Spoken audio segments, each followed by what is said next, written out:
Under the dim light of the kitchen lamp, where shadows lay on the walls like scars of the past, Sarah froze by the door. Her fingers, thin, with barely noticeable hangnails from endless washing and cooking, clutched the edge of the countertop. She didn't want to eavesdrop. It happened by chance. She just went out for water while her husband and his friends were buzzing in the living room, but their voices, soaked in whiskey and laughter, cut the air like knives. Sarah froze when she heard her name, pronounced with such mockery that her heart clenched as if it were tightened with rusty wire. "Sarah? She's like old furniture." Mark's voice, her husband's, was thick, slightly hoarse from cigarettes. Dusty, boring. "All she knows is cooking soup and whining. Do you think I would have married her if she hadn't gotten pregnant back then? Ha! The choice was either her or the desert." The loud laughter of his friends, like an echo in an empty cathedral, hit Sarah directly in the chest. She covered her mouth with her hand to keep from giving herself away. Her eyes burned, but tears wouldn't come. The hurt was lodged too deep, like a splinter that couldn't be pulled out. How could he? The thought pulsed as she listened, unable to move away. 20 years. 20 years I carried this home. Him. Us. And him? "Seriously, Mark," chimed in the voice of David, a friend with a perpetually red face and a beer belly. "You said she was fire in her youth. What, completely extinguished?" "Fire?" Mark snorted, and Sarah imagined him leaning back on the sofa, gripping a glass in his wide palm. "That was 100 years ago. Now all she does is nag. Mark, don't drink. Mark, clean up. Mark, where's the money? Ugh. Sometimes I think, maybe find someone else, fresher." Laughter again, loud as a gunshot. Sarah felt the floor sway beneath her feet. She leaned against the wall, cold as her own skin. Someone else? Fresher? She looked at her hands, calloused, with veins showing but still graceful. Once he had kissed these hands, called her his queen. Now she was old furniture? Her chest tightened as if someone had thrown a lasso around her and was pulling it tighter and tighter. "Come on, Mark, don't be harsh," the third voice chimed in. Thomas's, always cautious, with his insinuating manner of speaking. "Sarah is your rock, like a stone wall. Where would you be without her? Who would wash your socks?" "Let her wash them," Mark snapped, and anger seeped into his tone. "That's her job, isn't it? I bring in the money, and she, what is she, sits at home. Damn it, queen of the kitchen." Sarah clenched her fists. Queen of the kitchen. That word, like poison, spread through her veins. She remembered how she had given up her job at the library because Mark wanted her to be at home. How she had sewn dresses for her daughter all night long so she wouldn't look worse than others at school. How she had tolerated his late returns, the smell of other women's perfume on his shirt, his indifference when she tried to talk about her dreams. And she had dreams. To open a small coffee shop where she would bake pies and read poetry to people. But he only laughed. "Who needs your pies, Sarah?" She stepped back, but her foot caught on the threshold. The glass she was still holding slipped and shattered on the tile with a deafening crash. Silence in the living room fell instantly, as if someone had turned off the sound. Sarah froze, her heart pounding like a trapped bird. "Sarah?" Mark's voice, no longer mocking, but with a note of irritation. "What are you doing there, breaking dishes again?" She didn't answer. Instead, slowly, as if in slow motion, she raised her head and looked at the shards of the glass. They glittered under the lamp's light, like her shattered hopes. Enough. This word flashed in her mind brightly, like lightning. Enough of being humiliated. Sarah straightened up, squared her shoulders, her face still beautiful, with the fine lines around her eyes that she hated so much, now burned with determination. She stepped into the living room, where the three men stared at her. "What, Sarah?" He leaned back against the sofa, crossing his arms. "Why are you standing there like a ghost?" She was silent, looking at him. In her eyes, usually soft as an autumn evening, a storm was now raging. David coughed. Thomas stared into his glass, as if the answer to all the world's questions was there. I heard. Sarah's voice was quiet, but steel rang in it. I heard everything, Mark. He frowned, but then smirked, trying to wriggle out of it. So what? Guys talk. Relax. Go clean up there or it'll be a mess again. Enough. She stepped closer, and her shadow fell on his face like a curtain. Enough of humiliating me. I'm filing for divorce. Mark froze. David choked on his beer, and Thomas seemed to stop breathing altogether. The silence in the room became thick, like tar. Sarah felt her heart beating, but now it wasn't fear, but something new. A strength that grew inside, like a tree breaking through asphalt. What are you doing? Mark finally came to his senses, his voice sharp. Is this a joke because of some chatter? Chatter? Sarah raised an eyebrow, her voice trembling, but not from weakness, but from rage. You called me old furniture. You said you married me because of a mistake. That I am a burden. 20 years, Mark. 20 years I was your shadow, your cook, your nobody. And you, who are you without me? He opened his mouth, but the words got stuck. She saw his face change, from mockery to confusion, and then to anger. He jumped up, knocking over a glass, and it rolled across the table, leaving a wet trail. You've gone mad, he roared. Where will you go without me? Who would take someone like you? Think, Sarah. She didn't back down. For the first time in years, she looked him directly in the eyes, not flinching. I will think, but not about you, about myself, about the fact that I am still alive. And you know what? I will find someone who will take me. Or I won't. But I will no longer be your dusty furniture. She turned around and left the room, leaving behind a silence as heavy as a tombstone. A hurricane raged inside her, but in this hurricane, she felt free. For the first time in many years, Sarah sat in the kitchen, looking at the shards of the glass she hadn't cleaned up. In her hands was her phone, and on the screen, a divorce lawyer's website. Her fingers trembled, but she dialed the number. I will do this. For myself. For Emily. For the girl who dreamed of a coffee shop and poetry. Hello? The voice on the other end was calm, professional. How can I help? Sarah took a deep breath. I want to file for divorce, and I need help. Where do I start? When she hung up the phone, her gaze fell on the old mirror. It reflected a woman with tired but alive eyes. A woman who had just begun a new chapter in her life. I will do this. For myself, for Emily. For the girl who dreamed of a coffee shop and poetry. She raised her eyes to the ceiling, where a cobweb in the corner trembled from the draft, and thought, this is my home. But I am a stranger here.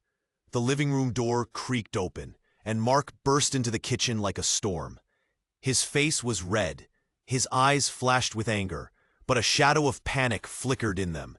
He stopped, leaning his hands against the doorframe, and stared at Sarah as if seeing her for the first time. Are you serious? His voice trembled like a taut string. Divorce? Because of what? Because of a couple of words? You know how guys talk. Sarah slowly turned her head, her gaze cold as a winter morning. A couple of words? She stood up, and her chair squeaked, as if emphasizing the tension. You called me worthless. You said I was a mistake. 20 years, Mark. I swallowed your couple of words. And now? Enough. He stepped closer, his fists clenched, but Sarah didn't flinch. She noticed how his jaw tightened, how he tried to find words to regain control. But she was no longer the Sarah who stayed silent when he came home late or disappeared to corporate events with the smell of other women's perfume. You're just hysterical, he spat out. But there was no confidence in his voice anymore. You'll throw a fit and calm down. Where will you go? Without me, you are nobody. Nobody? Sarah laughed, and this laugh, sharp and bitter as broken glass, made Mark recoil. And who are you, Mark? A man who doesn't know where his shirts are without me? Who has forgotten what our daughter looks like because he's always at work? Or the one who's messing around with that... She stumbled, but immediately continued. With that Natalie from your office? Mark turned pale. His eyes widened, and Sarah knew she had hit the mark. She had suspected for a long time, but now his reaction was like a confession. Natalie, the name she had found in his phone, in messages he forgot to delete. Work meetings that dragged on until midnight.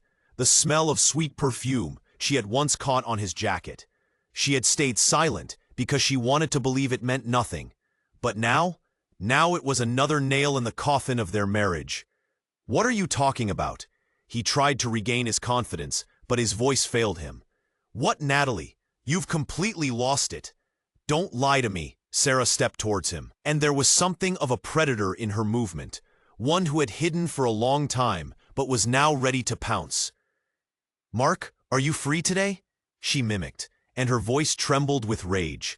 "Do you think I'm blind? Do you think I'm stupid?" Mark opened his mouth, but then Emily, their 18-year-old daughter, burst into the kitchen. With disheveled hair and wide-open eyes, she had clearly heard the shouting from her room. Her thin figure in an old t-shirt with "Dream Big" written on it froze in the doorway, and Sarah felt her heart clench. She shouldn't see this. She shouldn't. "Mom, Dad, what's wrong?" Emily's voice was thin, almost childish, despite her age. "What's happening?" Mark turned to his daughter, and his face softened, but only for a second. "Nothing, Em. Mom is just overreacting. Go back to your room." Overreacting? Sarah turned to her daughter, and her eyes filled with the tears she had held back for so long. "Emily, your father thinks I'm old furniture. He thinks I'm a mistake, and he's with another woman." "Sarah!" Mark roared, but his voice cracked. He stepped towards her, but Emily suddenly stood between them, her small fists clenched. "Is that true, Dad?" Her voice trembled, but there was a strength in it, inherited from her mother. "Are you really with someone?" Mark froze, his gaze darting between his wife and daughter. Sarah saw him trying to find a way out, but the truth was burning. He opened his mouth, but instead of words, there was a heavy exhale. "Emily," Sarah began, but her daughter interrupted her. "No, Mom, I want to know." She looked at her father, and in her eyes was a mixture of pain and anger. "Is it true? Are you cheating?" Silence. Mark lowered his head, his shoulders slumped. "It's not what you think," he mumbled. Sarah felt something break inside her, forever. But in this destruction, there was liberation. She looked at Emily and realized she was doing this not only for herself, but for her too. So her daughter would know. You cannot allow yourself to be humiliated. You cannot live in the shadows. "Emily," Sarah took her daughter's hand, her voice soft but firm. "I'm filing for divorce, and you and I will start a new life. Without lies, without humiliation." Emily nodded, her eyes glistening with tears. Mark looked at them, and in his gaze was not anger, but fear. "Sarah," he stepped towards her, but she raised her hand, stopping him. "Don't," she said quietly, but each word was like a hammer blow. "You made your choice. Now it's my turn." She turned to Emily, and they left the kitchen together, leaving Mark alone among the shards of the glass and his own world, which was collapsing like a house of cards. Sarah knew it would be difficult ahead. Courts, gossip, the fear of loneliness. She looked at her daughter, and hope was reflected in her eyes. Sarah and Emily sat in a small coffee shop on the corner of the street. 3 months had passed since the night she left home, taking only a suitcase, Emily, and her determination. Now they rented a small apartment, where Sarah's books and Emily's drawings stood in the living room, and in the kitchen, an old kettle that whistled like an ancient melody. Sarah looked at her daughter, who was writing something intently in a notebook, and felt warmth spread through her chest. Emily had changed. Her eyes, once so wary, now shone. She had enrolled in university, in the design faculty, and was already making plans for the future. She will be happy, Sarah thought, and so will I. But this path had begun with pain, with a scandal that, like a forest fire, burned away everything unnecessary, leaving only the truth. That evening, after leaving the kitchen, became a turning point. Sarah did not return to Mark, despite his calls and messages, which were first full of anger and then desperate pleading. He showed up at their place a week later, with flowers and a guilty look. But Sarah no longer believed his eyes. which had once seemed so sincere to her. "Let's talk." He stood on the threshold of their new apartment, clutching a bouquet of daisies she had once loved. His shirt was crumpled, his hair disheveled, and shadows lay under his eyes. "I was wrong. I realized everything." Sarah crossed her arms. Her face was calm, but an ocean was raging inside. "Realized?" She tilted her head slightly, and there wasn't a drop of the softness he was used to hearing in her voice. "And what exactly, Mark? That I'm not furniture? Or that Natalie isn't your future?" He flinched as if slapped. "Natalie, that was a mistake, Sarah. Nothing serious. I swear." "You swear?" She stepped closer, and her gaze was sharp as a blade. "And when you swore your love to me before the altar, was that also a mistake? Or when you promised Emily you would always be there? You lied to both of us, Mark, and to yourself." He opened his mouth, but the words got stuck. Sarah saw him struggling with himself, trying to find excuses. But the truth was too heavy, like an anchor pulling him down. "Leave," she said quietly, but firmly. "Emily and I will manage, and you, sort yourself out." He left, leaving the daisies on the doorstep. Sarah watched them until Emily picked up the bouquet and threw it in the trash can. "Mom, we did the right thing, didn't we?" "Yes," Sarah replied. "We did the right thing." The scandal that erupted later was inevitable. Mark didn't want to let go so easily. He called everyone, telling them that Sarah had gone mad and destroyed the family. He showed up at the school, trying to persuade Emily to come back. But Emily said, "Dad, I'm not coming back, and Mom isn't coming back. You destroyed this yourself." Sarah learned about this from Emily's teacher, who whispered how Mark had shouted in the hallway and then left, slamming the door. Gossip spread through the town like autumn leaves, but Sarah no longer hid. She walked with her head held high, even when the neighbors eyed her at the entrance. "Let them talk," she thought. "I know who I am." The lawyer, a young woman with a sharp gaze and a kind smile, helped Sarah with the documents. The divorce was difficult. Mark tried to contest everything, from the apartment to the car, but Sarah didn't back down. She took a part-time job at the local library, where she had once dreamed of working, and began saving for her dream, the coffee shop. It was a small step, but it was hers. Now, in the coffee shop, Sarah sipped her latte, and Emily showed her sketches for the future coffee shop's logo. "Mom, I think it needs a warm color, like a sunset, and the name, Daisy, in your honor." Sarah smiled, but a shadow flickered in her eyes. "Not Daisy, Em. Something else. Maybe Dawn?" Emily nodded, her pencil paused over the paper. "Dawn. Cool, like a new life." Sarah looked out the window, where the rain was washing dust from the streets, and felt her heart beating steadily, calmly. She was no longer someone's shadow, and she began to live for herself and her daughter.